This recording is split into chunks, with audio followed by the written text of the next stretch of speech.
Long way until November. We got more questions.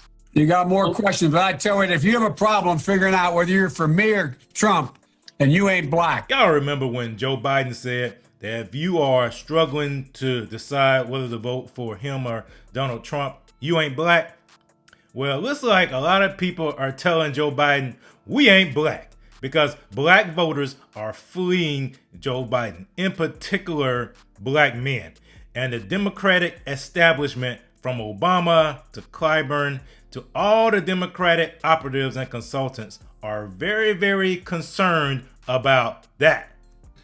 Describe the depth of concern and how legitimate that concern is. Well, I mean, it's almost to the point of hair on fire within the party. Okay. I mean, as the New York Times reported just yesterday, I believe, that African-American male leaders in particular went and met with the White House and really made the point and sounded the alarm that that the party's having some problem with black voters. There's poll after poll that's showing that upwards of 22% of African Americans are saying in key battleground states that they're willing to not support President Biden. There's never been a Democrat that's ever won an election, specifically the White House, with less than 80% of the African American vote. So as you can imagine, this is incredibly alarming. The other thing that makes it, I would say, a major concern for the party is that the trend is moving in the wrong direction. African Americans are starting to support the Republican Party in higher numbers, 6% in 2016, 8% in 2020. So there's some big concerns about how the party is really responding and engaging African American voters, specifically African American men. Does the data suggest apathy or absolute opposition to President Biden? What the party's most concerned with is how we're effectively engaging African American voters, right? To deal with either one of them, whichever it is, apathy or opposition, you got to engage. Absolutely, because both of them are bad, right? Ultimately, but here's the main concern is that we're not effectively engaging African American voters and don't have the appropriate messengers to really penetrate and block out all the noise. So two things that have happened just most recently that the party has never done as early in the cycle as they have this time around. One is they went up just last week with ads in battleground states targeting African Americans, specifically featuring African American men touting the president's agenda, accomplishments, specifically around infrastructure and what it's meant in his life. The second is there's a big meeting happening tomorrow. The Democratic campaign committees from the DNC to the D-Trib to the DLCC, House, Senate, National Party, all of them above, are bringing together black operatives from field to media to messaging to talk about the lessons learned from the last two cycles and how we're effectively engaging the African American community. And President Biden getting, then Senator Biden, or then Vice President Biden, getting the nomination in 2020.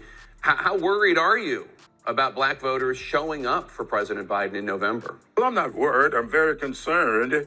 And I have sat down with President Biden. I don't know. I saw those reports. I've also seen at least one report indicating that I have sat down with President Biden, and I did with him. And I've told him what my concerns are. I have no problem with the Biden administration and what it has done. My problem is that we have not been able to break through that MAGA wall in order to get to people exactly what this president has done. So as you see there, Democrats recognize that there's an issue, but they don't really understand why there's an issue. And here, let me explain to you why it's an issue.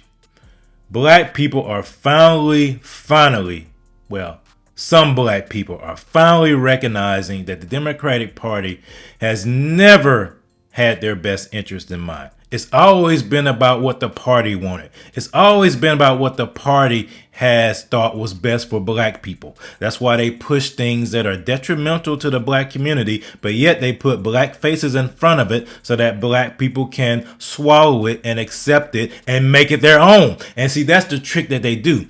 They convince black people in these communities to swallow things that are detrimental to them, but then they go back and say, well, you accepted it. It's your thing. You own it.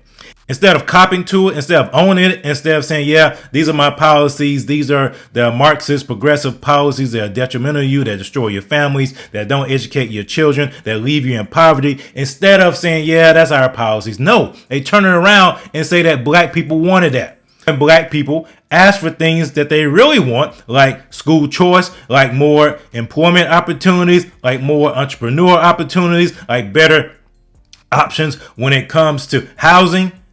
Crickets. They're quiet because it behooves the Democratic Party to keep black people in line, to keep black people in a permanent serf position because they know they will always vote for them. That's what happens when you depend on government. The government will keep you in your current state because it knows if you ever get out on your own and think for yourself and recognize that you have your own agency, you will turn your back on them. They want to keep black people perpetual victims. I'm glad to see that there are residents in Chicago standing up, speaking out. I'm glad to see that there are residents in these battleground states like Georgia and here in North Carolina and Wisconsin and Michigan and other places that are finally saying enough is enough. We will think for ourselves. God has given us agency to think for ourselves. We have natural rights. Our rights do not come from the government. They come from God. And I hope to see a change. And I think we will because we're not victims. We are empowered for greatness.